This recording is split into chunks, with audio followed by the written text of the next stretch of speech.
So next thing we're gonna touch on, again, it's kind of TFcon related, was we had the third party panel that was hosted by Downshift on the boards, and there was a lot of stuff. And to go through all of this individually it would take It'd be like as long as essentially the there was like panel. yeah, there was like 300 slides, and there was a lot of stuff. So essentially, what me and JawzD are going to do, we're just going to kind of touch on stuff that caught our interest, if anything. Um, I'm not a big third-party guy in general, but there was this and that kind of went. I went, oh hey, that's kind of cool. Oh hey, that's kind of cool. Um, so, I mean, the first thing I want to kind of touch on, and if anyone wants to kind of follow along, TFW 2005 has all the slides available to go one by one if you want to look, and each one of the slides are numbered. So if we say a slide number, you could actually see which slide we're referring to, and you could follow along and go, oh, okay, that's what he's talking about. So Wei Jiang, they had this on display also at the show this weekend. They had Ultima Guardia, or Ultima Guard, excuse me, which was their version of Omega Supreme. And I'm not big on third party, but this thing impressed the hell out of me. It was huge. It was extremely show accurate. It really caught the flat colors of an old 80s cartoon. It has a gimmick that when you transform it and you put the head forward for Omega Supreme or Ultima Guard, the lights turn on for his eyes. So, which probably uses two pill batteries, I would assume, or double A's. Hmm. He was really cool. It was also shown in the panel, like they were just kind of explaining it and stuff. But he looked really, really cool. I really was behind that. I know that Fan Toys also is doing one, but I think his name is Terminus Grantius or whatever, which was slide 213 and beyond. He looks okay, but I think that the other one looks a lot better. Just really has those lines and stuff and everything. Another one that caught my attention was slide number 244, which was Mastermind. They're doing an Obsidian based off of the Beast Machines character. Really dug that too. I found Obsidian has always kind of got the short end of toys. I mean, we kind of had an underwhelming Beast Machines toy that was in a really weird scale, and then BotCon did something, and again wasn't really knocking it out of the park. Which number is that Uh, again? 200 that was 244. in the 40s. 244. Yeah, 244. Wendell also like there's so many slides Yeah. to just kind of like run through. It's kind of overwhelming. I was looking at, where are you? Go ahead. Iron Factory What slide number? slide, like slide starting from 58, 058 Okay. and downward. So basically the reveal of the rest of the The War mini Giant, stuff. yeah. Specifically War Giant, the Bruticus. Okay. And they had it in the display case as well. So I was like, oh man, that thing looks pretty badass.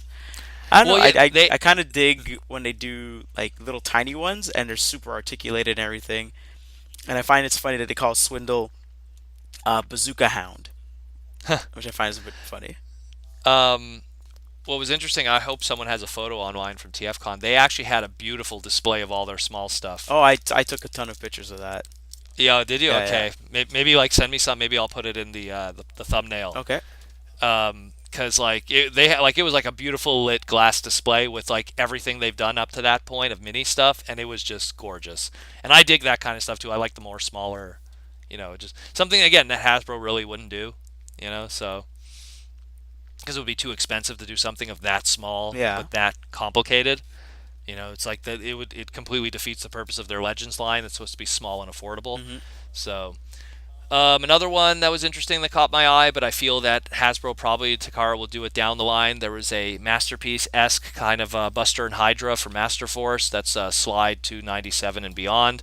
Not much to mention, just picture, Masterpiece, Buster, and Hydra as opposed to the original G1 toys. Um, there was a lot of like I think to also like go along the same vein of Japanese G1. Another one that even though I know sooner or later we'll get this, I might still want to get the Japanese, these third-party ones, because I'm such a big fan of that character or characters. We knew about third-party Road Caesar was on his way, and he was going to be coming from I think it's called he was going to be called the Trinity Force or something, and I forget which company is going to be doing that. I think that's TFC's doing it.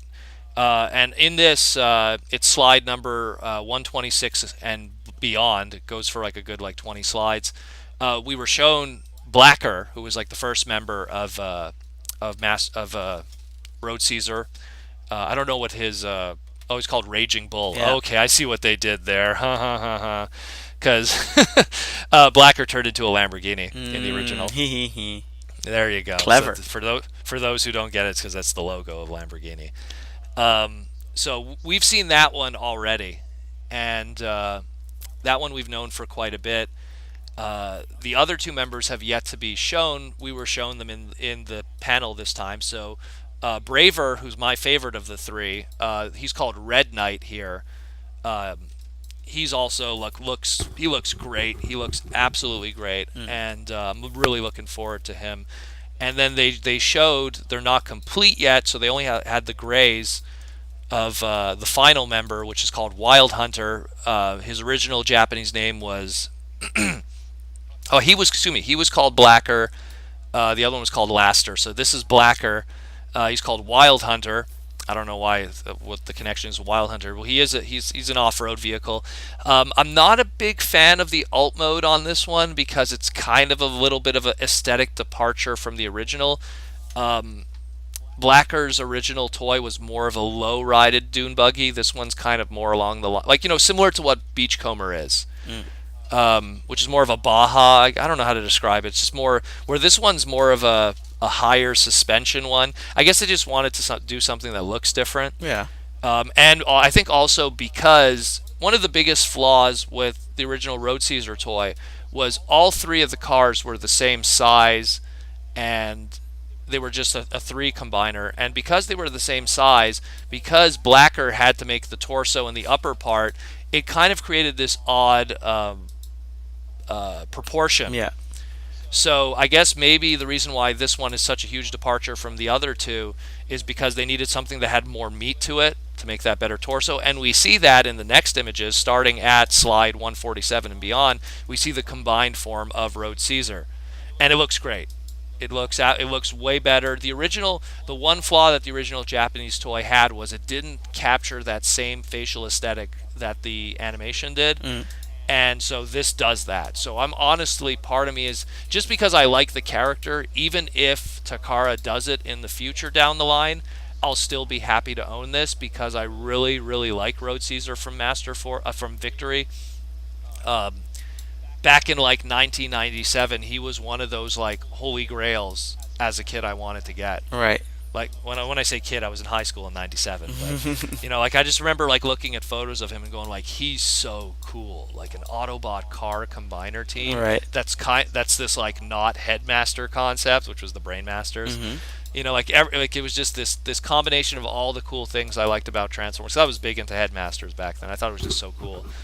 I thought it was just the coolest thing ever. And then when finally seeing like bad recorded real player files, anyone who's young has no idea what real player is, but it was like terrible quality episode recordings put online. Like just watching those and being obsessed with Road Caesar and thinking Braver was the coolest thing ever. He was so cool.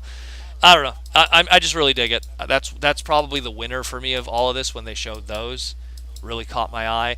The only thing I just want to mention was it looks like Spark Toys is continuing their War Within Masterpiece line, which anyone that was at TFcon, they had in the glass display the Optimus and the Megatron. Yep. Which and again, I love War Within. I think that, to me, if I had to pick what would be my canon pre-G1 out of all the stuff that exists, War for Cybertron and even the stuff that exists within the actual cartoon of G1, I like Don Figueroa's War Within's interpretation from Dreamwave. I feel that's the most appropriate and it makes the most sense. So we've seen the Megatron, we've seen the Optimus, now they're showing the Grimlock, and it looks great. And if I had a lot of disposable income that wasn't going towards actual Transformers, I'd probably drop some serious cash just to get these. Because again, that's something that, because it's Don's Designs, I don't know if they have the legal right to that, Right. Hasbro. That, whenever you're talking unique designs, there's certain copyrights that certain artists own on them, and that's one of those. So either way, like, that's another one. I'm looking Anything you at want to touch on, brother? I'm looking at the Mastermind Creation stuff. So slide 231. So they're drift, and Okay. it's very aesthetically different from what they've normally done, I find. Let me see. Two, three, So one. like drift looks like a ship. Okay, no, that's not drift. How is I that can not understand. drift? You know what's funny? You're not the first person to make that mistake, How is that and not but drift? it's totally right for you to make the mistake, and I'll explain why. Because you'll be like, oh, that's why. And only because, well, that was one of Alex's major books that I kind of got to like see behind the scenes back then. Right, right. So which Um, character is this supposed I to don't be? want to touch much on that, but when Alex was working on the Drift miniseries, Mm-hmm. Drift was from this planet. That's one of his friends, Wing. Ah. That's why the aesthetic is so similar. Mm. Now, Wing never had a toy before. Wing was essentially, he was a super, super loose homage to a Transformers Victory character of the same name, who also was a plane that had a similar look. Okay. But this was like, obviously, like, we're going to take the name Wing and the character and go in a completely different direction. Mm.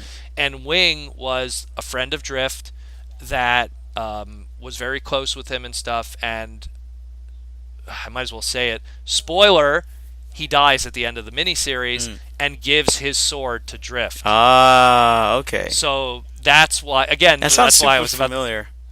Yeah. Well, Like it's again, similar to something else. it was Alex's breakout book that he got to do G1 stuff, where up to that point he was doing movie. Mm-hmm.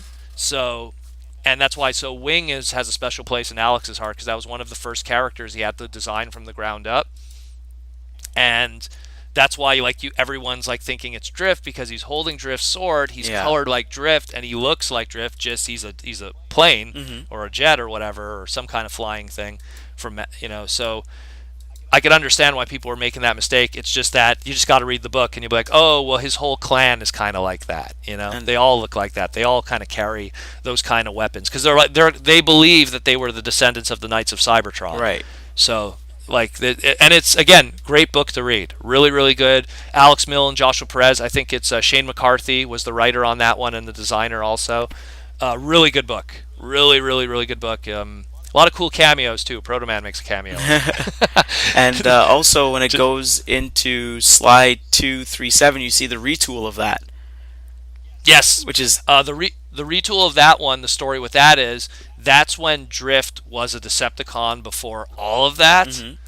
Mhm. He was called Dreadlock. right. And so that's just like, hey, if you want to get like your masterpiece version of Drift before he became an Autobot, and now is atoning for his sins Mm-hmm. when he was more a little crazy. And again, Alex did that book too. Right. That was a Drift ongoing, or a Drift Spotlight, excuse me. That's another one.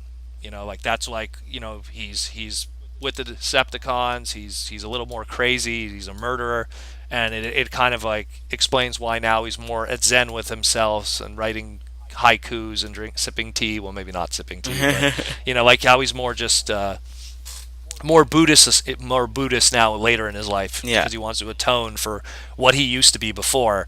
And again, if you look at the aesthetic of it, he was a lot more darker, the red eyes, the harsh edges, like the missiles, like something, and he's holding a gun instead of a sword. Right. So he was a completely different person then. The funny thing is that Japan did their own official version of this, where they retooled the original Drift toy. And again, the original Drift toy, because it was based off of, it shared it with the Blur. Right. They were able to like use pieces from the Blur, pieces from the Drift to make Dreadlock, Ah. and give him the gun Mhm. instead of the sword from Blur. So we kind of had an official version of this, but this is a masterpiece interpretation, which is that's the name of the game now. I'm finding with third party is everything is either masterpiece or mini. Right. Nothing in between, because it seems like I think they realize now if anyone's going to do the in between, it's going to be Hasbro. Mm-hmm. So why do something that Hasbro could do? Right. Do something that they wouldn't do. And by the like Wendell said, like the slides of Dreadlock is 327. So Yeah.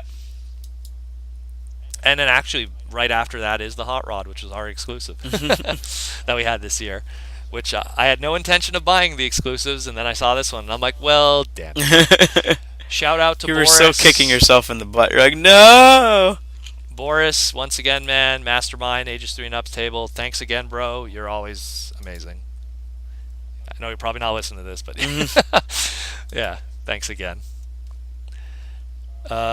Anything else you want to touch on? No, I've kind of quickly scanned through everything, and I think those are the stuff. I know the Iron Factory one.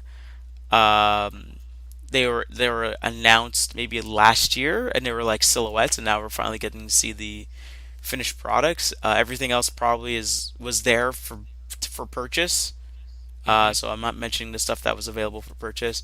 I think one I'll make a joke about is slide 113. I guess the last piece of what is this? Oh, what was it called again? Predaking, right? Third party Predaking. I'm trying to slide to it. One sec. 113. Oh, you're talking about Piranacon. Yeah, is that the last piece of third party Predaking, or is not? That's not how that works. Hold on a second here. Because if you go to 116, it has everything together basically. Oh no, you're talking about Piranacon. Predacon, yeah. So I saw on my Facebook someone already had the picture of 113, and it had like the block letters on the top and the bottom, and it basically said, "I've seen this already. I've seen this before. You cannot tell me this is not a hentai monster." And I was like that, and I was like, when I was looking at the picture, I was like, that's totally third party. I don't get. And now we're doing this review, and I'm like, oh, okay, I get the joke. Well, the thing is also, what's funny is that mold, when it was in G1, it was repainted into a character named God Neptune in Beast Wars 2nd. Right. And that mold specifically ended up becoming a female character. Because they did this story where Clawjaw, which was known as Scuba, it was Beast Wars Clawjaw, which is the squid. He was called Scuba in Beast Wars 2nd. This female Decepticon character was chasing after him. She had a crush on him. Oh, okay. So it's like squid loves squid, so she was a female character, and like one of the few rare female character toys that existed during that era. A lot of people kind of went over their heads. So I mean, I'm kind of like, I'm curious if they're going to retool the face of the squid itself to make it more cutesy, because that's how she was really. Well, if you they give her more of a instead of this like. Oh, go on. Sorry. No, I was just gonna say, instead of this hard edge like tooth kind of face. So you were gonna say? I was gonna say, if you continue on to slide 120, there's like variations that are sold separately. Optional various packs. So one in original red, one in original green, and one in blue. But I'm not too sure where they would go on the figure. Enhanced pack comes with P06. I think what it is because all of the Seacons, what their gimmick was, because they came very late in G1's history. Their gimmick was that they could turn into Target Masters, right? Because they were, they all came with a stand, the originals. Ah, okay. So that's what that thing is. Okay. Yeah, and so like you're seeing it later on in the 122. Yeah, that's just it. And so the thing is because while most, I'll call them Scramble City Combiners because they have the peg heads, most Scramble City Combiners, they were always 5 members. So, but the Seacons, they were 6, and the gimmick was that the 6th member would become their gun. Right. And in this case, each one of them, with the exception of Snaptrap, or Turtler, Japanese name, could turn into the gun, which is odd because he had 2 cannons on his back, so he probably could have turned into a gun too. But then that wouldn't make sense because he's a centerpiece holding it all together. But anyways, But yeah, so I think maybe those variation pieces, they might have something to do with that. It kind of looks like because they also kind of transformed to make the stands. Yeah, they do. These various, like again, I wasn't in the panel, so I didn't know the details Like of it. if I'm you all go back to picture 111, you'll see it connected as a stand. Yes, there you go. Perfect. Yeah, and that's just it. Like they all had a gun mode, and that was always, and yeah, see that's what they're showing here. They're showing here's this one mold and how it makes the arm, how it makes the leg, Yeah. how it makes the gun mode, which is like again that was the versatility of Scramble City in its name because it could be anything. Right. But it was the Seacons or Piranacon that or God Neptune that really brought the idea of well they could also be a gun. Like that's the extra gimmick to it. They're triple changer combiners, which was something different during a time when Transformers was really running loose on ideas and everything was a gimmick in G1 back then. Yeah. So yeah, anything else? No, I think that's what's catched my eye, really. So anyone who is following, just check it out, tfw2005.com. It's probably like, a couple of pages in now due to the news when we'll probably post it, but it's called TFcon Toronto 2017 Third Party Slides Full. That's the title of it. Maybe you could just do a search on your Google machine, and it'll come up. But yeah, there's like 300 slides here. Obviously, we're skipping out on stuff, but that's the ones that caught our eye, and yeah, check it out.